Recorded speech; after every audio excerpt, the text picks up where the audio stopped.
It's a really long password.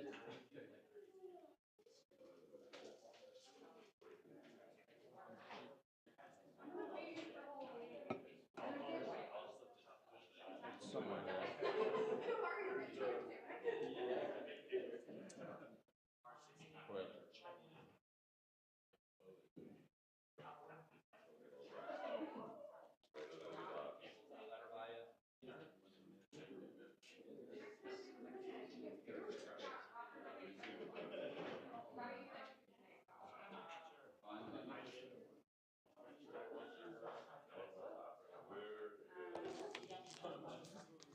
Wait.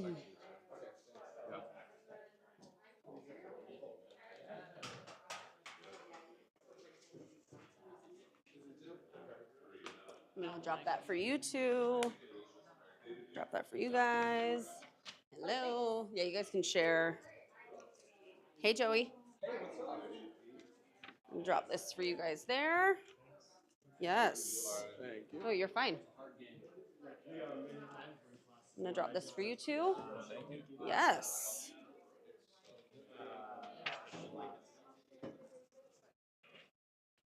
Okay, I'm gonna drop this for you two. I'll drop another one here. You're welcome. Good morning. Good morning, everybody. How are we? Good. Okay, there's that for you. Yes, you're welcome.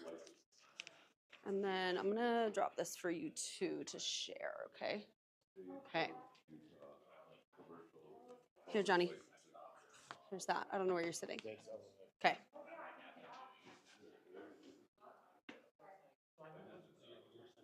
All right, you guys, we ready?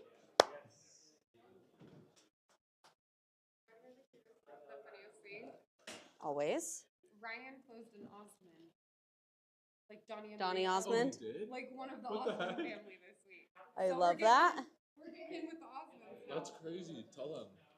Okay, Jack, are we good? Okay, I'm live. Hello, everybody online. I don't know who's there, but yeah, let's get going. Okay, so I want to start off by, oh, I did just get a text. Jack, can you send the link out? I got a text from Carly just now that said it's not showing up. Okay. Jack is sending link out.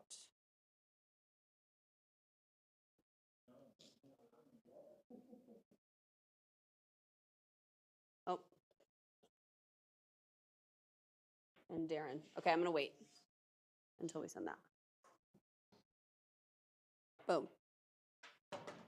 Okay. Amazing. I'm going to give everybody like 30 seconds to join on the YouTube link. How's everybody doing? Good? Were you hangry before? No, I was just like, I needed something to like renew. Totally. Like your vacation. This is my work vacation. Yes. This vacation is a bagel in the form of a bagel. I love it. Okay, so I want to start by just going over quickly a recap of, I think Tuesday team meeting when we were talking about and giving everybody another an overview of what this test week is for and why we're doing it and what the purpose is. And I'm going to go a little bit deeper into that too. But I do want to give just a recap of where we've been in the trainings that we've had. So if you've missed out on some of those things, reach out to myself, reach out to Randy, Emily. We can direct you towards the resources to make sure that you're still, up to date with all that stuff, even if you've missed some of these things. So we started this back in, let's see, it's like second week of January. And the first thing we did was we went through listing prep and presentation. There is a document online on our TPG stats page under resources, under docs, called listing prep and presentation. And that is just a really broad overview of the skeleton of how you should prepare for a listing presentation, and then just a 10-step general, I keep using the word skeleton for your listing presentation. the idea with that is that it literally is a skeleton. You as the agent are going to have to put the muscle to that skeleton based on who you're presenting to. Does that make sense? So you can adapt that as necessary if you're talking to an investor versus you're talking to somebody doing a short sale versus you're talking to somebody who is a luxury multi-million-dollar client, right? Your presentation is going to be different. That's totally fine. That skeleton will allow you to flex that a little bit. Okay, after that, we went through CMA training. So we did a couple weeks of CMA trainings. We had Julie come in and teach her CMA process, which was absolutely awesome. We have recordings of that. Those are posted on TPG Stats underneath tutorials. So you can always go in there and catch up with the most up-to-date or, as amazing as Julie is. There's a lot of ways to do CMAs, but her method is pretty solid, and I think a lot of us adopt that method too. Again, you can flex that depending on the home as necessary. Okay, so we did a couple weeks of CMA training, and then honestly, that brings us up to today. Last week we had a little bit of a flex week, is what I was calling it, and we had Novation come in with a top 50 strategy in place of a regular listing presentation training. So all we've done, listing prep, CMAs, and now from this point forward, we're really gonna start to sink our teeth into a lot of stuff, okay? So today's training, and all offices are training on this week, what we're going over is listing compensation. And next week, we're gonna go over the really fully in-depth, we're gonna go over the exclusive right to sell, the documents, and like listing contracts, okay? So the reason why we wanna go over compensation first, we're gonna zoom in on section 2.1, 2.2, 2.3 of the ERS today. I really wanna make sure that everybody understands how commission works, how it gets paid, all of those kinds of things, so that way you can then turn and talk to your clients in a very like smooth and eloquent way about it. So we'll dive into that. Cool?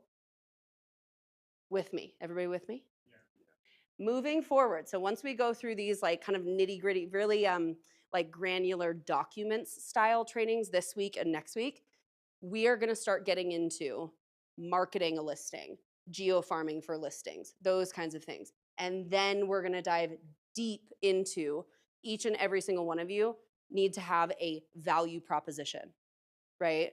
And that's what we're gonna be testing on is the entire thing. The value proposition, how you present the ERS, how is your CMA accurate, all of those kinds of things. How you prepared for this mock listing presentation. Okay, you guys see how I'm going backwards and forwards? Cool. Let me just quickly talk about the test itself. So a bunch of you guys went through that last year, and we're gonna do that exact same thing this year. We will have a full rubric, like with, for example, I think in this one, there's gonna be like 7 or 8 different categories, namely like clarity and confidence, objection handling, professionalism and empathy, a whole bunch of other little things. But we're grading you, and we have each one of those you're graded on a scale of 1 to 5. Okay, we want every single agent to hit at least a 4 in every single category. Okay, if you score a 3 in any category, you're gonna have to retest on it. Okay, so the point of that, and what will happen, so if you need to retest, if you score a 3, you're gonna need to retest, and in that time between you scoring that 3 or you not passing that, we're gonna pull you off of Zillow right then and there. Okay, that's how serious we're taking this. Same thing that we did last year. But here's the silver lining of this. Every single person last year passed. Every single person. Okay, so if you're one of those people that struggles with, we want it to be a pressure test, right? For sure. Pressure testing these things really proves that you guys, like that every single one of you feels incredibly confident with this. So take it serious. Make sure from this point forward you are really coming into these and you're engaging with all of these topics. Don't stress too much about it. If you are paying attention, if you are engaging just as much as we are engaging with you, you're gonna be just fine. And even if you need to retest, that's okay. It's totally fine. You'll be able to retest within a week, maybe 2, just depending on scheduling. So we'll make sure you have all of the details. Okay? Any questions, comments, concerns? Good? Fantastic. Okay. Okay, let's dive into compensation. Okay, I need lots of interaction from you guys on this, especially my agents that have been agents for a minute that feel like if you've got something to say, I'm not up here chatting at you guys. Like, please engage with me. Okay, you ready? Let's do this. Okay, you all should have a printout. If you don't have a print, well, at least sharing a printout. If you need one, they're right up here if you want to come grab one. Hi.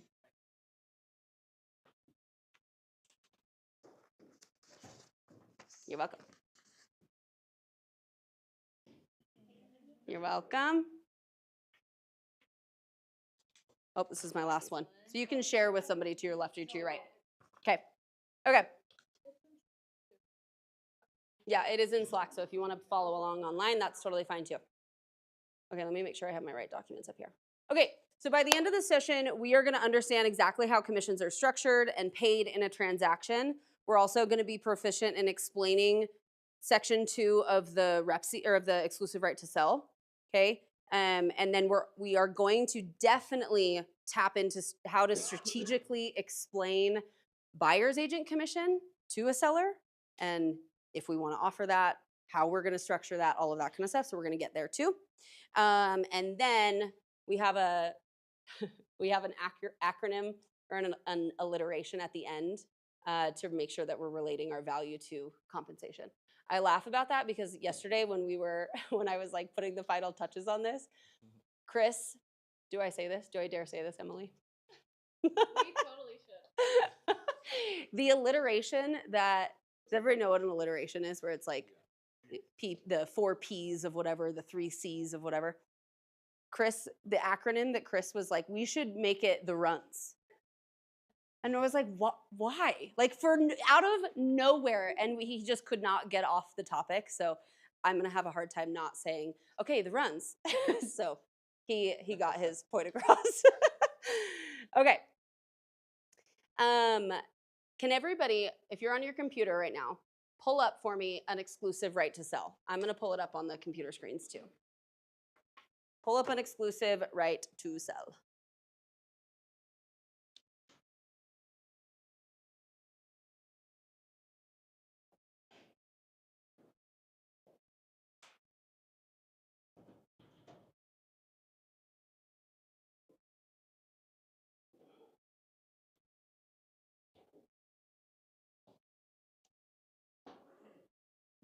Computer's being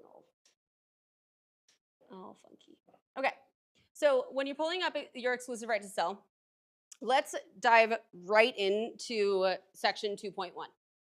Remember, next week we're going to go deeper into how to explain all of these things. But what is after the NAR lawsuit, we had a decoupling of commissions, right? Where before in our exclusive right to sell, it was like, okay, I'm signing this exclusive right to sell at 6%. And that was how we talked about it. It's like, this is a 6% listing. Now it is a 3% and 3%. Okay, what's the new update to the exclusive right to sell? What's that new section right in the middle there? Yeah, unrepresented buyer. Okay, so let's talk about, I just want to quickly zoom in there. Let's talk about the unrepresented buyer thing. What does it say in there? How would you explain that to a client?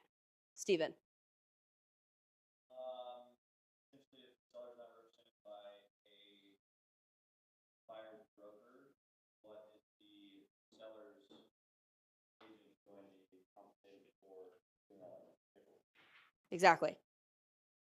So if there's an unrepresented buyer that comes to this listing and wants to purchase it, there is I mean, when you're talking to a seller, there is additional liability from a listing agent perspective if they're unrepresented, right? How are they getting these documents? Are they getting the documents from me, right? Am I sending them those documents for them to fill out? Who are they reaching? Like, do they understand the deadlines? Like, it's not my responsibility to ensure that they understand the deadlines, but we have to be really, really particular and really careful about when there's an unrepresented buyer, making sure that everything is really crystal clear and explaining that to an unrepresented buyer just by virtue of having that conversation with them saying, I am not representing you. I am representing the seller, right? Here are the things that you need to be aware of as an unrepresented buyer. I am happy to send you documents, right? But you're opening dialogue with that person. Therefore, there is liability for you as the listing agent.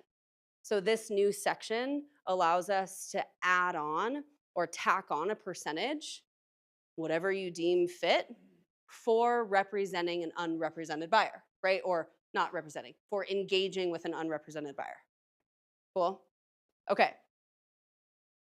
I want to just kick it out to you guys right now. Here's a question. I just went through essentially what I would say to a seller. How would you say it to a seller about an unrepresented buyer and specifically about the liability? Go. How would you say it? Somebody engage with me.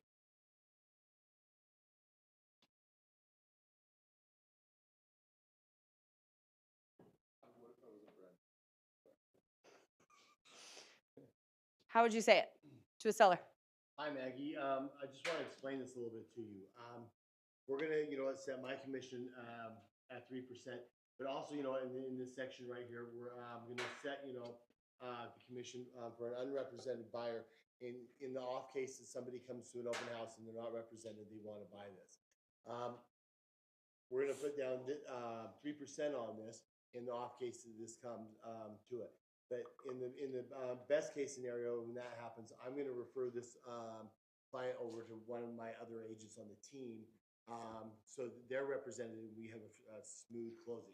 What happens if they don't want representation? Well, if they don't want representation, then I'll do my best to get them the documents they need to go forward, so we can close this as well. And that's what the 3% covers. The off chance that I have to pick up the ball and walk somebody through this. How? Well. So okay, let's open a dialogue about this. How much?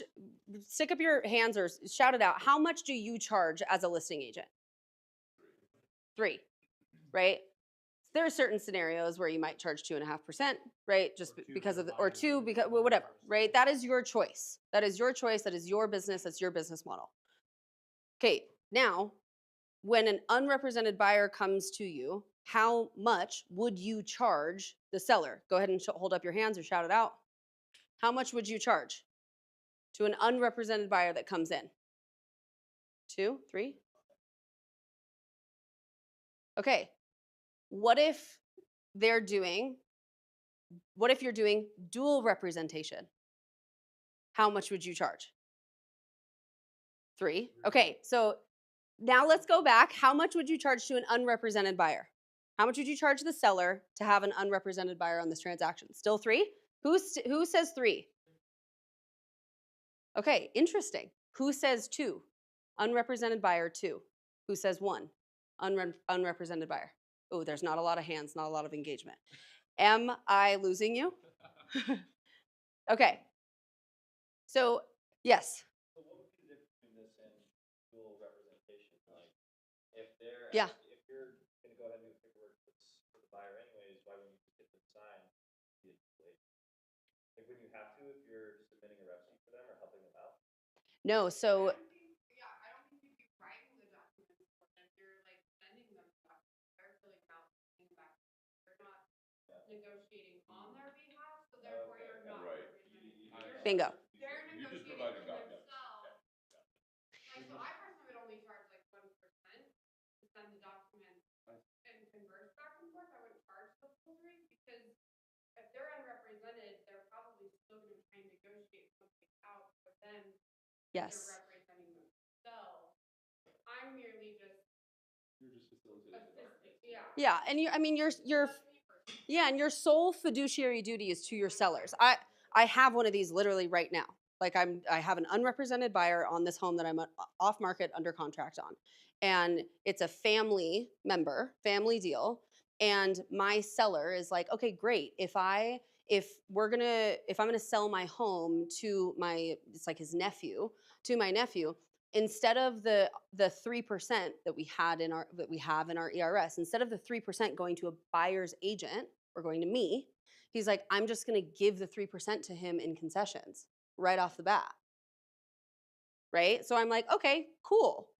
Now I went back and I renegotiated what he needs some support and needs some help from cost wise. So I was like, okay, in that case, what I'm going to do is I'm going to reduce my commission to 2.5%, and then I have a 1% for an unrepresented buyer. So I was at 3%, 1.5%, 3%, and then I went back because of this situation. I was like, okay, I'll go to 2.5%, or I can't remember what the exact numbers were, but I was like, I'll go to 2.5%, leave this at 1% for an unrepresented buyer, right?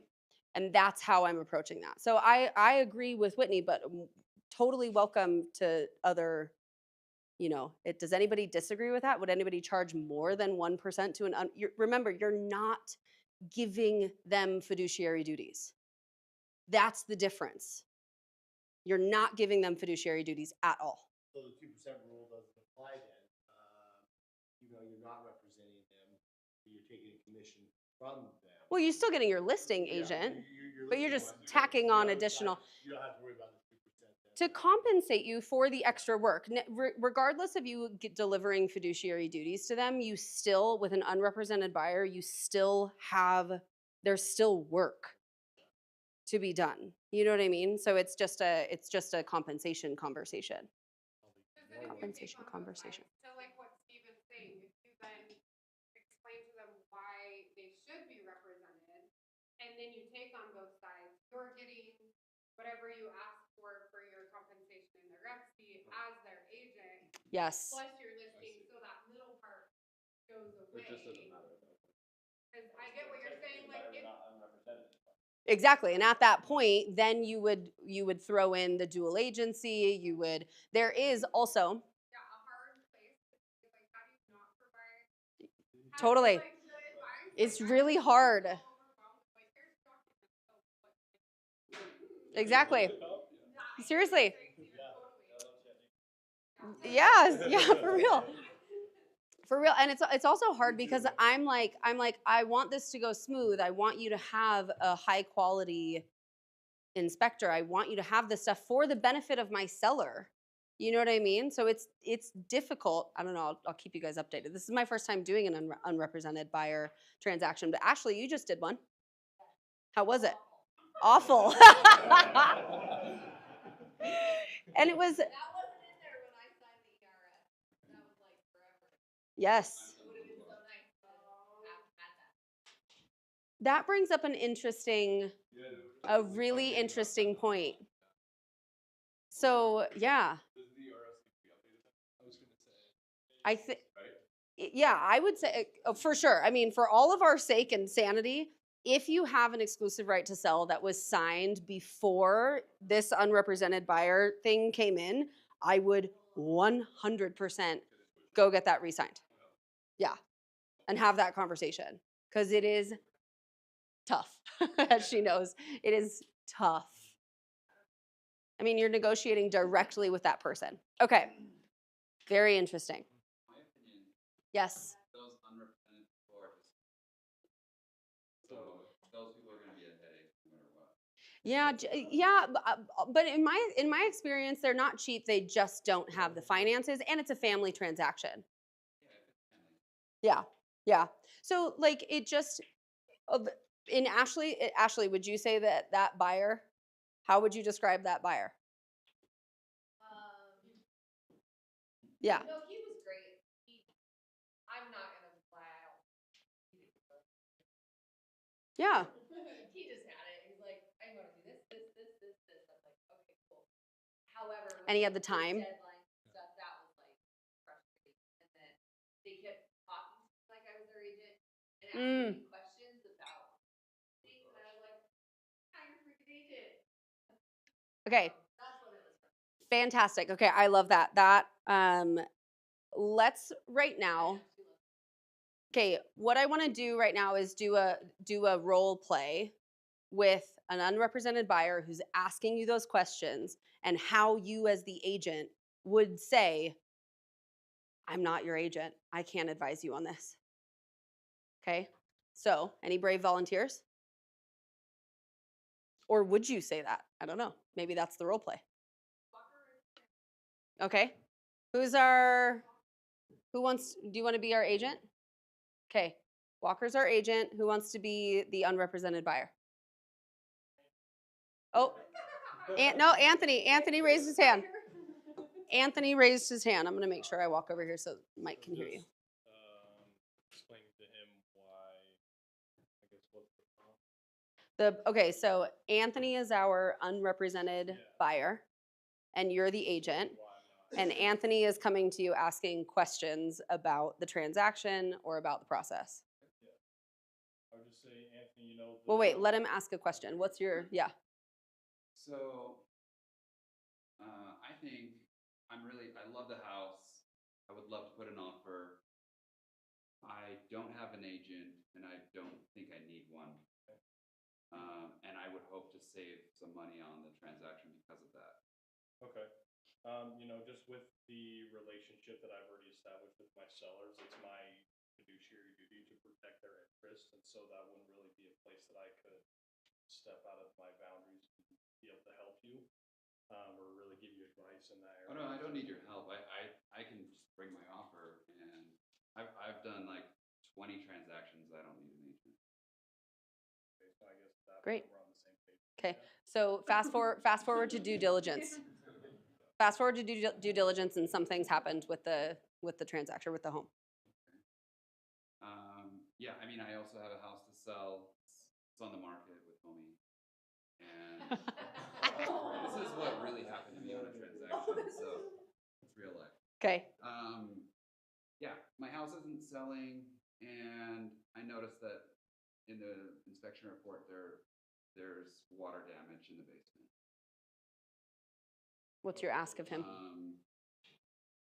I needed, how much money can I get off? And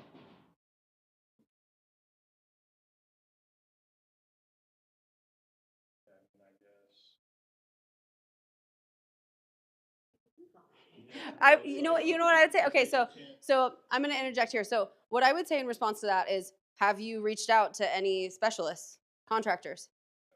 Like that's what that's your job. When you have a, yep. Yeah, just say like what, based off like input that you've gotten from specialists or people that handle water damage or whatever, what have they quoted based on the damages that you've seen, or what do you think? Oh, is an amount I that was you'd be hoping able you to could help afford? me with that. Like, do you know anyone that can help me with that? So, Like, you're the real estate professional. Like, who do you know? with the already established relationship that I have with my sellers, it's not really in their interest or my interest or my duties that I have with them to, like, I don't know, toe the line on like what would be good for you and good for them at the same time. So I can really find. Okay. All right. So you're saying that I need to handle it because I'm not On your own, represented. yeah, at some level. Oh, cool. Okay. I understand. Yeah, then it's like, now, yeah, that was great. That was great. Round of applause. That was great. These are tough things to say. Like, hey, yeah, I hear you. If you found water damage, that's, like, totally sucks. Let me know how you'd like to proceed. It's hard because our jobs are to like provide help, and we're like, yeah, I have a guy for that. But then when it really comes down to it, and it's not your side, it's like you're just kind of like, I want to help. Yeah, so that's, I think, why, okay, you don't owe them the fiduciary duties. What are the fiduciary duties? Everybody's got an ERS pulled up right now, right? Go into duties of an agent. So I think it's on the second page. I think it's section duties of an agent. The last line. Yep, duties of a seller's agent. The last line in that section of the ERS outlines your fiduciary duties. What are they?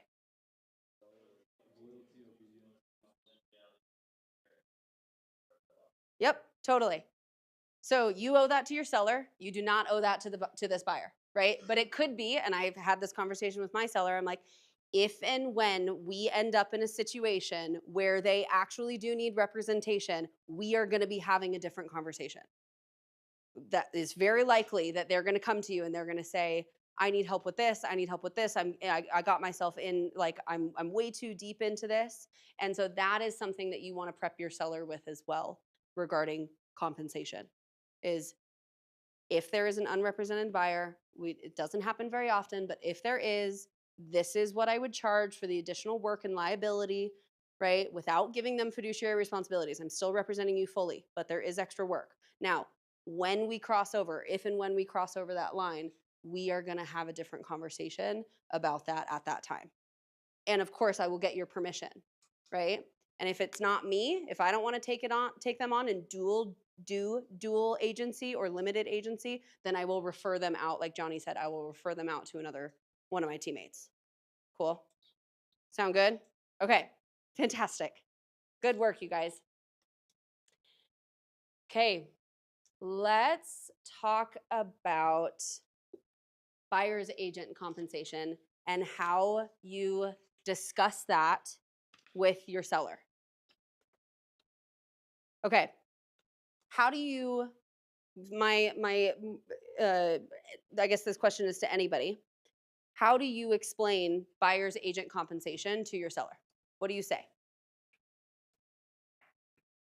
We don't have to offer them anything, but in our opinion, be prepared to do the things that they got. Okay. How does it help me sell my house? The overall buyer pool is gonna go way up if you're offering permission to see more affordable buyers come out of pocket. Buyer pool gets bigger, right? Because it's more affordable, for sure, right? What else? Keep going. How is it? Why is it more affordable? Like, what buyer are we thinking about? That they don't have to pay their agent off for like especially for home buyers or whatever the case may be, if they're already pushing the line with out of pocket for closing costs, down payment for whatever it is, they don't have to offer that additional $10,000 either in the mortgage or directly out of their pocket to their agent. Totally. Because household, Yep. It's a represented buyer versus an unrepresented buyer. We're helping pay the compensation that it takes to be represented by another licensed agent. Yep. Yes. Insured. Totally. For sure. Yes. Okay. One of the coolest ways that I've used a couple times that I think is really helpful.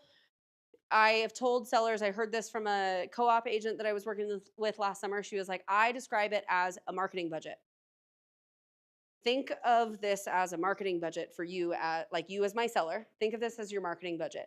We want to cast the widest possible net. Yeah, does that hits home? Yeah. We want to cast the widest possible net, and in order to do that, we need to have a marketing budget for this, right? It's like, no, we are literally like running an ad campaign for your home, and a huge people that we are advertising to, the main person that we need to be advertising to is agents, right? And we need to make it possible for the clients that agent represents to close on this transaction, right? We need to do everything we can to make sure that it is possible for them to transact. First-time home buyers, veterans, right? FHA buyers. We want to be able to attract as many people as we possibly can to this home, and buyer's agent compensation helps with that. Yes? Okay. What strategies do we take though? Let's see, maybe I need to rephrase this. What if your seller is still like on the fence? Or I guess maybe let me back up. What do you suggest your seller offer in buyer's agent compensation? 3? Okay, everybody hold your hands up. What do you? Yep, 3. Okay, sweet.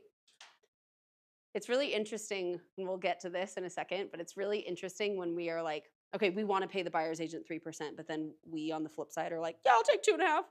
I'll take 2, like for sure. So we'll get to that in a second.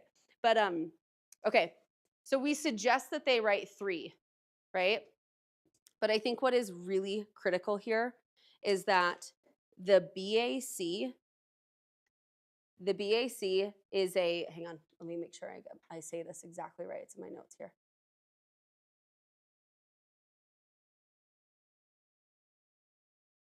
Where did it go? Yes. I should know this, but we can't charge that, like the listing is charging 2%, I can't charge my VA buyer the other one.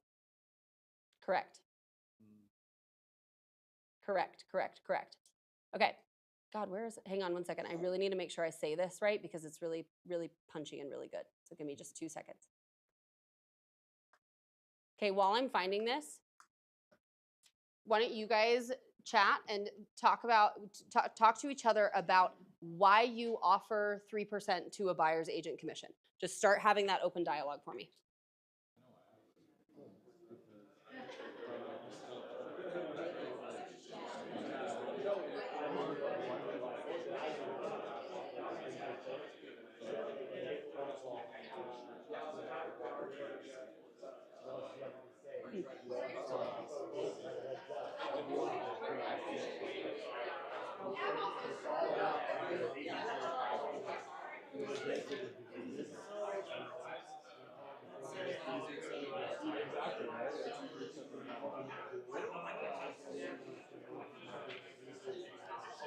I found it.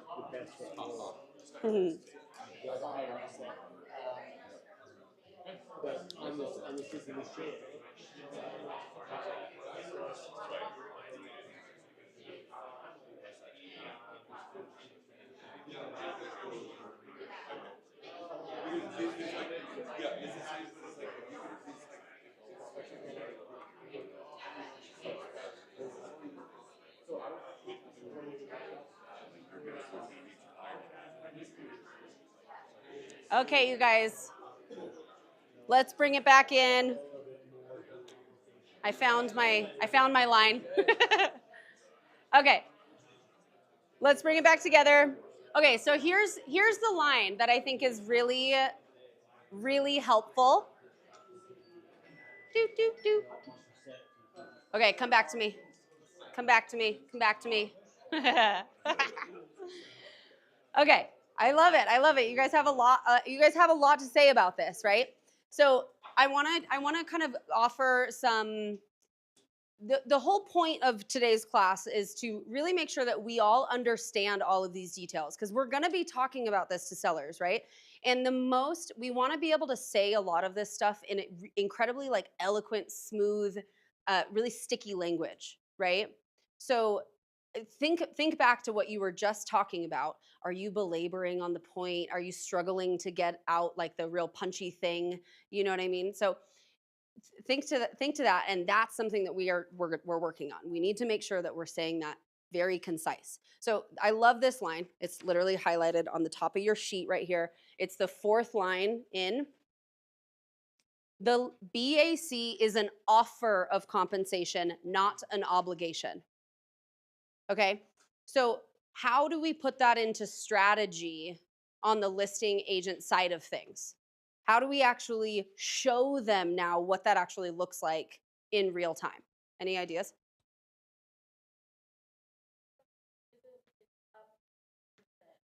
You don't have to offer percent, so if they offer, don't show them your whole part, basically negotiate with the agent and they offer. Yep. Be more than 10%, right? It can't be more. It can't be more than. That's what the ERS says. Is it cannot be more than than exactly. 4% if they chose.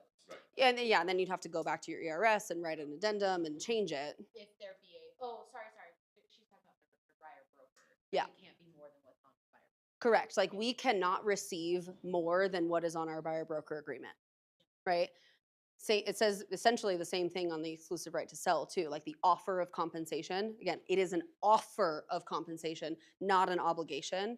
So how we put that into strategy and what you could do as a listing agent is say, we're going to write in 3% here because I want to have the wiggle room to work with a really well qualified, incredible agent. We want to be able to cover that for these people. Trust me, a really proficient, incredible agent on the other side makes our experience so much better. Okay? But this is an offer, not an obligation. So the strategy that we can employ or deploy as a listing, when your listing is on the market, is when I'm on the phone with these agents and they're showing your property, I can say, we are willing to offer a buyer's agent commission. Please just submit it with your real estate purchase contract. And it's just right there in section, what is that, section 4, right? Or whatever in the Rep C. Is that clear? So that's how you would strategize that. Yes. Maybe I'm jumping ahead more to when we actually do an offer. How is us the listing agent? Can we even ask their BBA? So how would we know what's on their BBA? You don't, but I don't think that's what I don't think that's what you should worry about. You know what I mean? Like, it is their responsibility to make sure that they've negotiated that when they before they started showing homes and signed that BBA. So if they're asking for it in the Rep C, we should just assume that that's what it matches their BAC, or it's under, you know what I mean? It matches or is under what they wrote in their BAC. And as a buyer's agent, so we can ask to see our BBA. I haven't ran into that. Yeah. Yet, but I know this is not Yeah. the training. I'm sorry. No, it's okay. I mean, I would say that's not of your concern. You know what I mean? Also, sure. You know what I mean? Like, you have nothing to hide with that. But yeah, I mean, as a list, I would know. I mean, it's just not of my. You know what I mean? Yeah. It's just not of your concern. If they're doing it the right way. I think what is really frustrating, and Felix and Landon, you guys just ran through this a little bit ago. What's really frustrating is when you receive an offer at 3%, your exclusive right to sell, your offer of compensation to a buyer is only 2.5%. And that agent will not budge on their commission. And you have no control over if they're actually communicating to their client that is the reason why they're not going under contract. I guess through a counter offer, you could put it in the counter offer. Yeah, you force that conversation, right? That's the only way to force the conversation is you put it in writing, and but that's frustrating. Yeah. When agents give me a hard time, my seller won't accept that, I'll ask, can you send me a rejection? Exactly. And then we'll talk about it. Yes. Yeah. I know where it's going. No, that's good. It's like I said to Emily earlier, when they called to say they're gonna write that offer, I said, I'm authorized to, tell you 2.5. If you're gonna go over the 2.5, for my, ERS, then you're gonna have to include that in the, purchase price as well. So when I take this to my client, I can tell them, this is what the original offer was. We're gonna go over this, and now we're gonna have to re-sign this, ERS. Yeah. For the additional price to go in there. I love that. I am authorized to tell you X. If your BBA says 3%, just please include that in your purchase price. Yeah. I love that. That's the way I'd handle it. Say, Yeah. make up the difference, and we'll make you happy. I love that. I love that. I know some listing agents, their initial conversation on the phone with the buyer, where we'll do 2%, they just even, so they're something and are negotiating that, they don't have to say. You don't have to say at all. Nope. Yeah, so correct. They're gonna take it. It happens. Yeah, absolutely. It's like when a home's Even- listed at 800,000, just because it's on the MLS or advertised doesn't mean that's what we have to offer. Yeah. Same thing with yeah, that's such a good analogy. Yeah. All these things are market dependent too. If it's a buyer's market, seller's market, there's going to be more demand for way either way. So Yes. Yep. those things flow in. It also is a little bit area dependent too. Like we know that there are certain areas in the market, for example, I mean, the most clear one is Park City. If you are transacting in Park City or if you have a listing in Park City and you do not offer 3% BAC, you will get cremated. I swear to God. They are insane up, right? Like, but it's because, and I think we've all felt that if you've ever showed a home in Park City or you've ever talked to a Park City agent, it really is, it is a resort market. It is incredibly luxury, right? So like that offer of compensation matches the market, right? And so just keep that in mind too. Like there are absolutely areas where the market historically or for whatever reason, it typically transacts more at a 2.5%. And we can't see that anymore on the MLS, right? But so if you're ever curious about those things, like just ask around because we've all transacted in 1,000 different areas and different markets. But you know, like that's just how it is. Okay. So being able to clearly and accurately advise your client on what their offer should be matters too, right? But again, it's an offer of compensation, not an obligation, which I think is so great. Okay, so I do want to discuss why do we think our listing agent, like when you are the listing agent, why do we think our listing agent compensation is lower than our buyer's agent compensation that we receive? The stats, like if we can actually see this on TPG stats, let me see if I can find it. But while I'm finding this, why do we think it's lower? Why do we think we take less commission when we're the listing agent than we do on the buyer side of things? Working with friends and family. Friends and family, referrals.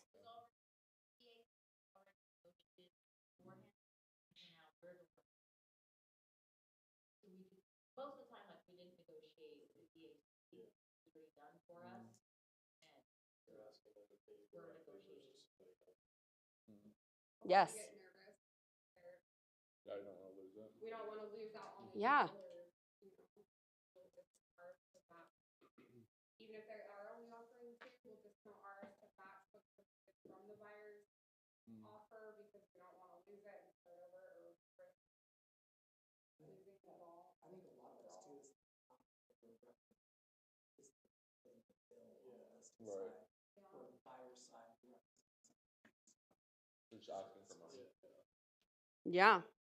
I mean, okay, raise your hand if you want your clients to trust you and you want them to listen to you and respect you. And and you want them to just like keep your hand raised if you want them to like you. You want your people to like you. You know what I mean? And like, so sometimes I think we just get clouded by this, well, if I don't cut them a deal, they're not gonna like me. You know what I mean? But like, this is a job. This is your livelihood. This is your business. And there are situations like I very often, very, very often am a 2.5% listing agent for sure because it matters, right? But I, in my sole discretion, am making that choice, right? But just caution yourself, right? Or just make sure you're very in tune with this whole feeling of like, am I doing this because this makes sense for them, or am I doing this because I want them to like me? Or are they just pressing me as a test? Chris said that in right in team meeting. Spencer said something to me like a week ago that really kind of put things in perspective where he's like, okay, if you discount by 0.5% or 1%, like here and there, that's okay. But if you get in the vibe of like doing it, he's like, you should go back and see how much money you've discounted throughout. Totally. If we all want to sell 20 houses here and you do 1% less on 18 of those houses, go back and see how much you openly gave away without having to, just because Yes. you want them to like you, and how much money you didn't get. Yep. And I was like, oh, that's crazy to like think of it that way, because it might be a couple thousand here, a couple thousand there, but Yeah. overall it could be 50 grand, but you Exactly. give it away, and then you're like, Yeah, totally. Yeah. Totally. And you are a professional. You are bringing so much value to the table. You really, really, really, truly are. And you have to be able to stand on your business and eloquently say, this is what I charge, this is why. And stop talking. Truly. Boom. There it is. And just let it ride. In 2024, let me just give you the stats on this. Like, we took 20 homes, and each home was 3%. I know, that's what I said. Yeah. And then instead versus 3% versus 2.5. I know, I was like, it's 50 grand, that's 10 trips to Hawaii. Yes. You know how many bottles of wine that is? I know. Yes. Ew. So totally. So Yeah. that's somebody's salary. Yeah. Yes. Yes. And okay, and don't get me wrong. Like I said, it makes sense sometimes for the situation. If they're transacting multiple times with you, right? Like sometimes it just makes sense, and sometimes it doesn't, and you have to be able to be discerning enough to understand the difference. Okay, just to put this in perspective, this is an initiative of the team for this year. In 2024, so January 1st, 2024 to December 31st, 2024. Our average commission received when we are the buyer's agent, this is across all, 1,100 transactions? So a lot of transactions. Our average buyer's agent commission for the team was 2.64%. Our average commission for the listing agent, 2.19. Yeah. Okay, so just think about that. Know your shit. You know what I mean? Know what you're offering. Know what you're proposing to these folks. Okay. Yes, This is one of the benefits of the team. that's what we're getting into. Yep. Next, I'm curious to see what do we negotiate up front in the ERS, and then what do we actually end up getting? Because sometimes, like we do negotiate at 3%, but then we get a low offer. Totally. And Ugh. somehow it just makes sense to reduce the commission to make the deal work. That would be so cool. I wonder if we could figure that out with all the. It's like a lot I of don't know how. paperwork. But You know, yeah. But that would be absolutely fascinating. Okay. You know, that's something that Mike had taught me in the beginning, you know what, go with the 3% because later on you might want to negotiate with your seller, you know, give them some of that. Yeah, go 3.5. Totally. Okay. Okay, so let's fine.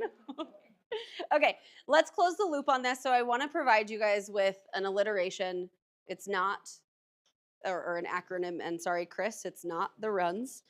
Okay, so we, in the future, from this point forward, right, we're going to deep dive one more time into some contract stuff, and then we're really going to be working through everything that, is it okay? Okay, we're going to deep dive one more time into contracts so we really know what we're talking about. We really know our documents and we know our stuff. Then we're going to be working on building our value proposition as a team and as an individual, okay, moving forward. So right now, what I want to do is just leave you with, or we're going to do a little role play in here, but I want to leave you with, and you see it right at the bottom here, a simple and repeatable value statement. You could adjust this and make this your own, but with the Perry Group, and this is exactly what Anthony just said, this is where the team comes in. With the Perry Group, you get precision, partnership, and proven strategy. Okay, precision, partnership, and proven strategy. So if you're a brand new agent, right, or you haven't transacted very much and you're still looking for your unique value proposition, this is where the team comes in as your foundation for that. And that's what you can really rely on, is the team offers me precision, partnership, or offers you, my client, Mr. and Mrs. Seller, precision, partnership, and proven strategy. We've got expert negotiation, data-backed decision-making, 160 agents with a vast nationwide network. We are the #1 partner with Zillow, the #1 real estate company in the world, right? We have a results-driven approach backed by over 1,100 transactions last year. Ranked this, ranked that. Here's the trick with this though. Why does that matter to a seller? You as the agent have to be able to say these. It drives me crazy sometimes when I hear, oh, well, we did 1,100 transactions last year. So what to a seller? What do you mean? Like, they don't understand how that relates to their experience as a home seller. So you have to be able to eloquently and succinctly explain that, right? Yes? Okay. So, and of course, how you explain this is what drives your compensation, right? Okay. So, I'm going to turn it over to you guys, and I want you guys to, well, actually, no. We only have 5 minutes left, so I don't want to break out into conversation. I want to get another role play of how you would explain. Maybe we do a more experienced agent for this. How do you explain your value in relation to how much you charge on a listing? And it doesn't have to be the 3 Ps. You can go with your own thing. I just want an example of what it sounds like.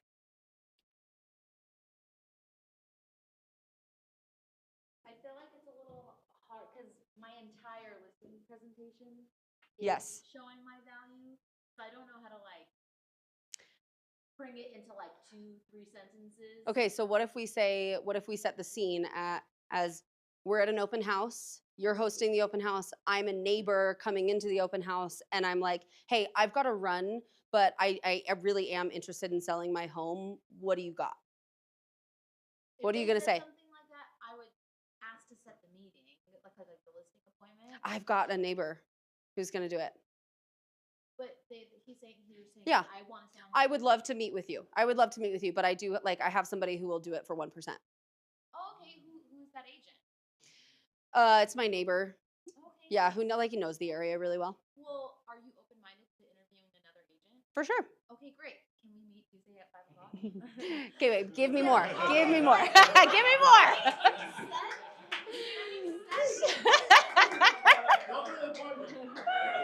Yeah, good. But then I call you and I'm like, I don't know. Never mind. What are you gonna say to hook me back in? Yeah. Like, what is that? The summarized version of that sound like? Mag, you taught me how to be like this. I'm gonna ask questions. Good. Okay, so tell me what happened. Yeah, what made you want to change your mind? Well, like I said, my agent, my neighbor said he'd do it for 1%, so I'm just gonna save a lot of money. Yeah, tell me about the 1%. Tell me more about that. I mean, my bottom line is really important to me. I want to buy my next spot and I want to have as much cash on hand. Yeah, do you have your next spot picked out already? No. No? Okay. So let me ask you, if I can list your home and we negotiate the commission to 3%, but I net you more than what your other agent is, would you be more open-minded to at least setting an appointment with me? Yeah, for sure. How are you going to do that? I would love to show you Tuesday at 5 o'clock. Okay. She's so good. She's so good. But I'm very appointment. yes. Like, I don't like to talk too much. But I love that line. I mean, I think you hit it, right? It's like, I'm going to do this for you, and being able to say, and this would be my challenge to you, maybe just for the sake of this example or just practicing this, is like, what do you say when somebody says, how? I love that. Oh my God, you're going to net me more and charge me more? Wait, how does that math isn't mathing? And you say, actually, it does math when you talk about me, my experience, and what my team brings to the table. For example, we bring proven strategy, partnership, right? And you have something punchy that you can leave with them where they're like, damn, Yeah. okay, right? Where it's not just like, oh, she just wants to get in front of me to show me something. It's like hook, just sink the teeth in just a little bit more with something that resonates with you, feels really punchy. You can say that to a million different people and it will resonate. You know what I mean? I think something we've talked, I don't know like the exact math, but with the Perry Group our listing sells 6% more than the average agent or something. Like there was like a math that we talked about like a while ago. So maybe that could be like my hook. Totally. And then yes. you know, And you I back would it up love with to the show you data. how I do that.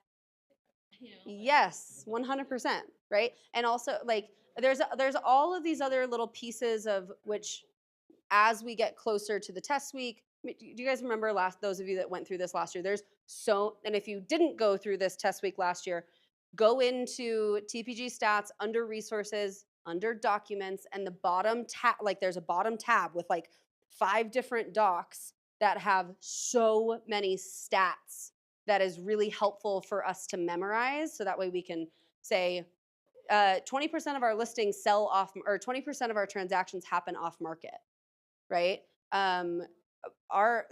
You could even say something, yeah, like our listings sell for 6% more than other agents on other teams, right? Rattling off those stats is really, really helpful, and we will create all of those stats for you guys to practice and memorize, so that way, as we're going through this and real life, it works. Yes.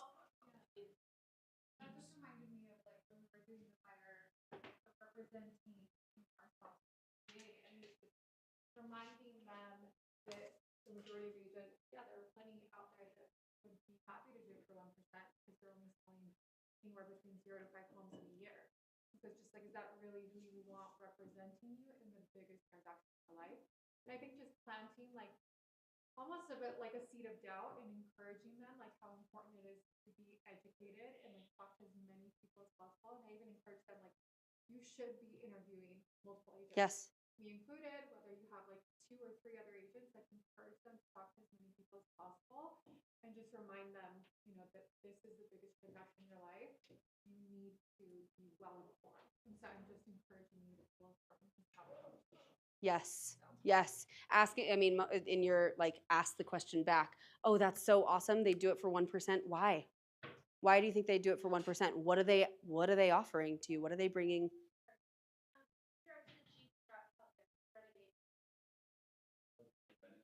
Anybody? Because there's a note on it saying they're going to know you immediately, so you better go out and do that. Not our parking. Sorry. Thank you. That. Okay. Another thing, when you get that seller who's so focused on the money, changing the conversation to time. Yeah. Like days on the market. I mean, it's just, if you're more days on the market, the odds are you're going to get less. Yes. If you're listing. Totally. And that's how that can relate. But kind of changing the conversation, and then that's when you really start to think about like, oh, if I wanted to sell this faster, what would I do? Yes. And you're giving that. Yes. Totally. It's like the let's not focus so much. Hang on, you guys. Hang on. Let's not focus so much on cost. Let's focus on value. Well, I think that's another thing I was going to say too. To piggyback on Mona and Rebecca also, I don't think it hurts to ask. You're asking why they do it for 1.5, but what do they provide with that, right? Like, Yeah, why? Why are they charging 1? We go above and beyond. We cover your photos. We're going to do a video. We're going to put on social, like all these other things too that you can. And you go over that in your presentation. For sure, 100%. In depth. She has a presentation. Dope. I want to meet her. But and have her confidence. But also, those are the things too. Like, Yeah. I love that Rebecca's like, oh, well, maybe they discount it because it's their 1 house. But Yeah, and is that really who you want representing you? I focus very hard on my Yes. clients and give the best service that I can. And I Totally. always use I only take on 5 clients at a time so that I can give the best service. And like that is the value to me. Yes. But right. Make it sound like, I only take 5 to make sure I have time to find 5 clients. This time with support, Yeah. Yeah, it's switching the conversation about from cost to value. You're focused on cost, and that is important, but the value you receive has a bigger impact on cost than just focusing on cost. Like you're putting the emphasis on the wrong syllable. You know what I mean? Okay. I